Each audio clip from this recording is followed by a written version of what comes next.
Bugungi kunda hurmatli prezidentimiz qarorlariga asosan tadbirkorlikni rivojlantirish uchun kreditlar ajratib kelinmoqda.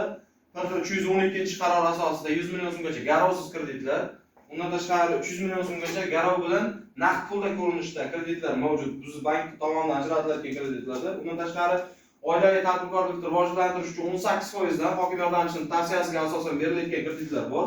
Bu maksimal 33 million so'mgacha bo'lyapti bu kredit.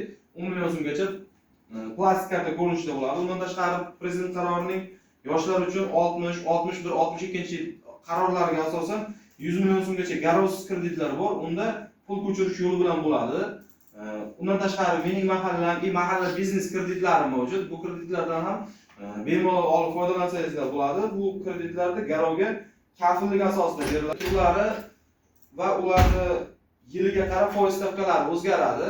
U sizda u holatda bo'ladigan bo'lsa, differensial yoki annuitet tartibda bu kreditlarni olishlaringiz mumkin.